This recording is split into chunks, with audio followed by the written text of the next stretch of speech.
ವೀಕ್ಷಕರೇ, ನಾನು ಹೇಳ್ತಕ್ಕಂತಹ ಮಾತು ನಿಮಗೆ ಸುಳ್ಳು ಅಂತ ಅನ್ನಿಸ್ಬೋದು. ಆದರೆ ನೀವು ನಂಬಿದರೆ ನಂಬಿ, ಬಿಟ್ಟರೆ ಬಿಡಿ. ಈ ಒಂದು ಟೈಮ್ ಟ್ರಾವೆಲಿಂಗ್ನ ಮುಖಾಂತರ ನಾವು ಪ್ರಪಂಚವನ್ನೇ ಆಳ್ಬೋದು, ಪ್ರಪಂಚವನ್ನೇ ಬದಲಾಯಿಸ್ಬೋದು. ಸೊ ನಾವು ಈ ಒಂದು ಟೈಮ್ ಟ್ರಾವೆಲಿಂಗ್ನ ಮಾಡೋದು ಹೇಗೆ ಅನ್ನೋದನ್ನು ತಿಳ್ಕೊಳ್ಳೋಣ. ಅದಕ್ಕಿಂತ ಮುಂಚೆ ಟೈಮ್ ಟ್ರಾವೆಲ್ ಅಂದರೆ ಏನು ಅನ್ನೋದನ್ನು ತಿಳ್ಕೊಬೇಕು. ಈ ಟೈಮ್ ಟ್ರಾವೆಲ್ ಅಂದರೆ ಸಿಂಪಲ್. ಟೈಮ್ ಟ್ರಾವೆಲ್ನಿಂದ ನಾವು ಪಾಸ್ಟಿಂದ ಪ್ರೆಸೆಂಟಿಗೆ ಬರ್ಬೋದು, ಪ್ರೆಸೆಂಟಿಂದ ಫ್ಯೂಚರ್ಗೆ ಹೋಗ್ಬೋದು, ಫ್ಯೂಚರಿಂದ ಪ್ರೆಸೆಂಟಿಗೆ ಬಂದು ಭೂತಕಾಲ, ಭವಿಷ್ಯಕಾಲ ಎಲ್ಲವ ಕಾಲಕ್ಕೂ ಹೋಗಿ ಬರ್ಬೋದು. ನಾವು 3 ವೇಸಲ್ಲಿ ಟೈಮ್ ಟ್ರಾವೆಲ್ನ ಮಾಡ್ಬೋದು. ಯಾವ ವೇಸ್ ಅನ್ನೋದನ್ನು ತಿಳ್ಕೊಳ್ಳೋಣಂತೆ. ಮೊದಲನೇ ವೇ ಬಂದುಬಿಟ್ಟು ಮಷಿನ್ನ ಮುಖಾಂತರ ನಾವು ಟೈಮ್ ಟ್ರಾವೆಲ್ನ ಮಾಡ್ಬೋದು. 2ನೇ ವೇ ಬ್ಲ್ಯಾಕ್ ಹೋಲ್ಸ್ನ ಮುಖಾಂತರ. 3ನೇದು ವಾರ್ಮ್ ಹೋಲ್ಸ್ನ ಮುಖಾಂತರ. ಇದ್ರ ಕುರಿತಾಗಿ ಬ್ರೀಫ್ ಎಕ್ಸ್ಪ್ಲನೇಷನ್ನ ಈ ಒಂದು ವಿಡಿಯೋದಲ್ಲಿ ಕೊಡ್ತಾ ಇದ್ದೇನೆ. ಅದಕ್ಕಿಂತ ಮುಂಚೆ ನೀವಿನ್ನೂ ನಮ್ಮ ಚಾನಲ್ಗೆ ಸಬ್ಸ್ಕ್ರೈಬ್ ಆಗಿಲ್ಲ ಅಂತ ಹೇಳಿದ್ರೆ ಹೋಗಿ ಸಬ್ಸ್ಕ್ರೈಬ್ ಆಗಿ, ಒಂದು ಲೈಕ್ ಕೊಟ್ಟು ಕಾಮೆಂಟ್ ಹಾಕಿ.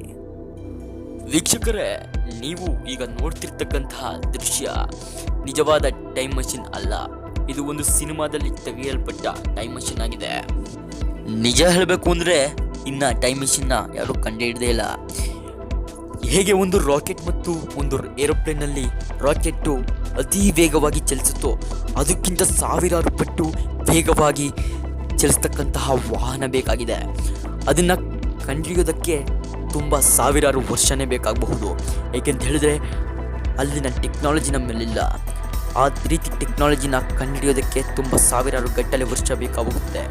ಅಷ್ಟರಲ್ಲಿ ಮನುಷ್ಯ ಸಂತತಿ ಇರುತ್ತೋ ಇಲ್ವೋ ಗೊತ್ತಿಲ್ಲ. ಮುಂದಿನ ಟೈಮ್ ಟ್ರಾವೆಲ್ ಮಾಡೋದು ಯಾವ ರೀತಿ ಅನ್ನೋದನ್ನು ಈ ವಿಡಿಯೋದಲ್ಲಿ ತಿಳ್ಕೊಳ್ಳೋಣಂತೆ.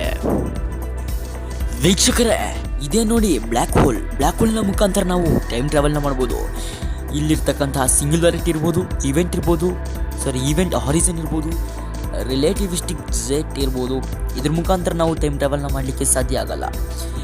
ನಾವೇನಾದರೂ ಈ ಒಂದು ಸಿಂಗ್ಯುಲಾರಿಟಿ, ರಿಲೇಟಿವಿಸ್ಟಿಕ್ ಜೆಟ್ಟು, ಈವೆಂಟ್ ಹಾರಿಸನ್ ಇದ್ರ ಒಳಗಡೆ ಹೋದಿತ್ತು ಅಂತಂದರೆ ನಮ್ಮ ಆತ್ಮ ಅಂತಕ್ಕಂಥದ್ದು ನಮ್ಮ ದೇಹದಿಂದ ದೂರ ಆಗುತ್ತೆ. ಅಂದರೆ ನಾವು ಸತ್ತು ಹೋಗ್ತೀವಿ. ನಾವು ಆಕ್ರೇಷನ್ ಡಿಸ್ಕ್ನ ಬಳಸಬೇಕು. ಆಕ್ರೇಷನ್ ಡಿಸ್ಕ್ನಿಂದ ಮುಂದೆ ಹೋಗ್ತು ಅಂತಂದರೆ ನಾವು ಫ್ಯೂಚರ್ಗೆ ಹೋಗ್ತೀವಿ, ಹಿಂದೆ ಹೋಗ್ತು ಅಂತಂದರೆ ನಮ್ಮ ಪಾಸ್ಟ್ಗೆ ಹೋಗ್ತೀವಿ. ಭೂತಕಾಲ ಅಂದರೆ ಮುಂದೆ ಹೋಗಬೇಕು,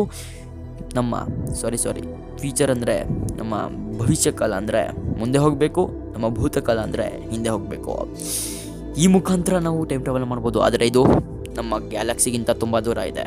ಇಲ್ಲಿ ಹೋಗೋದಕ್ಕೆ ಸಾಧ್ಯ ಆಗೋದಿಲ್ವಂತೆ. ಅದಕ್ಕೋಸ್ಕರ ಇನ್ನು ಟೈಮ್ ಟ್ರಾವೆಲ್ ಸಾಧ್ಯ ಆಗಿಲ್ಲ. ವೀಕ್ಷಕರೇ, ಇದೇ ನೋಡಿ ವಾರ್ಮ್ ಹೋಲ್ ಮುಖಾಂತರ ಟೈಮ್ ಟ್ರಾವೆಲ್ನ ಮಾಡ್ಬೋದು ಅಂತ ಎಷ್ಟೋ ವಿಜ್ಞಾನಿಗಳು ಕೂಡ ಹೇಳಿದ್ದಾರೆ. ಈ ವಾರ್ಮ್ ಹೋಲ್ ಅಂದರೆ ಹೇಗೆ ನಮ್ಮ ಒಂದು ಅಣು ಇರುತ್ತೆ, ನಮ್ಮ ಒಂದು ಯಾವುದೋ ಒಂದು ವಸ್ತು ಅಂದ್ಕೊಳ್ಳಿ, ಒಂದು ಡಿಸ್ಟರಲ್ಲಿ ಯಾವುದೋ ಒಂದು ಸಣ್ಣ ಪಾರ್ಟಿಕಲ್ ಎಲ್ಲ ಕಟ್ಟಾಗಿ ಲಾಸ್ಟಲ್ಲಿ ಮಿಕ್ಕುತ್ತಲ್ಲ ಸಣ್ಣ ಪಾರ್ಟಿಕಲ್, ಅದಕ್ಕಿಂತ ತುಂಬ ಸಣ್ಣ ಅಂತಲೇ ಹೇಳ್ಬೋದು. ಆದರೆ ನಿಮಗೆ ಈ ಒಂದು ಇಮೇಜಲ್ಲಿ ತುಂಬ ದೊಡ್ಡದಾಗಿ ತೋರಿಸ್ತಿದ್ದಾರೆ. ಯಾಕೆಂತ ಹೇಳಿದ್ರೆ ಈ ಥರ ನಿಜವಾದ ಶೇಪ್ ಆ ಒಂದು ಸಣ್ಣ ಅಣುವಿನಲ್ಲಿ ಇಷ್ಟು ದೊಡ್ಡ ಗಾತ್ರದಾಗಿರ್ತಂತೆ ಅದು. ಈ ಒಂದು ಮುಖಾಂತರ ನಾವು ಟೈಮ್ ಟ್ರಾವೆಲ್ನ ಮಾಡ್ಬೋದು. ಆದರೆ ಇದು ಕೇವಲ ಕೆಲವು ಸೆಕೆಂಡ್ ಮಾತ್ರ ಬದುಕಿರಲಿಕ್ಕೆ ಸಾಧ್ಯ ಆಗುತ್ತೆ. ಇದನ್ನು ದೊಡ್ಡದು ಮಾಡಬೇಕು ಅಂದರೆ ನಮ್ಮ ಟೆಕ್ನಾಲಜಿಯಲ್ಲಿ ನೆಗೆಟಿವ್ ಶಕ್ತಿ ಬೇಕಾಗುತ್ತೆ. ಅದಕ್ಕೋಸ್ಕರ ಈ ಟೈಮ್ ಟ್ರಾವೆಲ್ನ ಇನ್ನು ಯಾರೂ ಮಾಡಲಿಕ್ಕೆ ಸಾಧ್ಯ ಆಗಿಲ್ಲ. ಒಂದು ವೇಳೆ ಯಾರಾದರೂ ಟೈಮ್ ಟ್ರಾವೆಲ್ನ ಮಾಡಬೇಕು ಅಂತ ಅಂದ್ಕೊಂಡಿದ್ರೆ, ನಿಮಗೇನಾದರೂ ಟೈಮ್ ಟ್ರಾವೆಲಿಂಗ್ ಮಷಿನ್ ಸಿಕ್ಕಿದ್ರೆ ನೀವು ದಯವಿಟ್ಟು ಅದನ್ನು ಒಳ್ಳೆ ರೀತಿ ಉಪಯೋಗಿಸ್ಕೊಳ್ಳಿ. ದೇಶದಲ್ಲಿ ಏನಾದರೂ ಕೆಟ್ಟದಾಗ್ತಿದ್ರೆ ಅದನ್ನು ಬದಲಾಯಿಸಿ ಒಳ್ಳೆ ರೀತಿ ತೊಗೊಂಡು ಹೋಗಲಿಕ್ಕೆ ಪ್ರಯತ್ನ ಪಡಿ ಅಂತ ಹೇಳ್ತಾ ಈ ಒಂದು ಸಣ್ಣ ಟೈಮ್ ಟ್ರಾವೆಲಿಂಗ್ ಬಗ್ಗೆ ನಿಮಗೆ ಮಾಹಿತಿನ ಕೊಟ್ಟಿದ್ದೀನಿ. ಮುಂದೆ ಇಂಟ್ರೆಸ್ಟಿಂಗ್ ಟಾಪಿಕ್ಸ್ ಬಗ್ಗೆ ನಮ್ಮ ಹರ್ಷಾಸ್ ಕ್ರಿಯೇಟಿವ್ ಯೂಟ್ಯೂಬ್ ಚಾನಲಲ್ಲಿ ಡಿಸ್ಕಸ್ ಮಾಡೋಣಂತೆ. ಅಲ್ಲಿವರೆಗೂ ಬಾಯ್ ಫ್ರೆಂಡ್ಸ್. ನಾನು ಈ ಒಂದು ವಿಡಿಯೋದಲ್ಲಿ ನಿಮಗೆ ಗೊತ್ತಿರತಕ್ಕಂಥ ಅನ್ನೋನ್ ಫ್ಯಾಕ್ಟ್ ಬಗ್ಗೆ ತಿಳಿಸ್ಕೊಡ್ತೀನಿ ಅಂತ ಹೇಳೋಕ್ಕೆ ಇಷ್ಟಪಡ್ತೇನೆ. ನಿಮಗಿನ್ನ ಏನಾದರೂ ಒಳ್ಳೊಳ್ಳೆ ವಿಷಯ ಬೇಕಾದರೆ ಕಾಮೆಂಟ್ ಸೆಕ್ಷನಲ್ಲಿ ಬಂದುಬಿಟ್ಟು ಕಾಮೆಂಟ್ ಹಾಕಿ, ನಾನು ಅದ್ರ ಬಗ್ಗೆ ಕೂಡ ತಿಳಿಸಲಿಕ್ಕೆ ಪ್ರಯತ್ನ ಪಡ್ತೀನಿ. ಸೊ ದಯವಿಟ್ಟು ನನ್ನ ಚಾನಲ್ಗೆ ಸಬ್ಸ್ಕ್ರೈಬ್ ಆಗಿ, ಲೈಕ್ ಕೊಟ್ಟು ಕಾಮೆಂಟ್ ಹಾಕಿ, ವಿಡಿಯೋನ ಹೆಚ್ಚು ಜನಕ್ಕೆ ಶೇರ್ ಮಾಡಿ, ಅವ್ರಿಗೂ ಕೂಡ ಈ ಒಂದು ವಿಷಯದ ಬಗ್ಗೆ ಗೊತ್ತಾಗಲಿ ಅಂತ ಹೇಳ್ತಾ ಮತ್ತೆ ಸಿಗ್ತೀನಿ ಮುಂದಿನ. ಅಲ್ಲಿವರೆಗೂ ಬಾಯ್. ಜೈ ಹಿಂದ್, ಜೈ ವಂದೇ ಮಾತರಂ.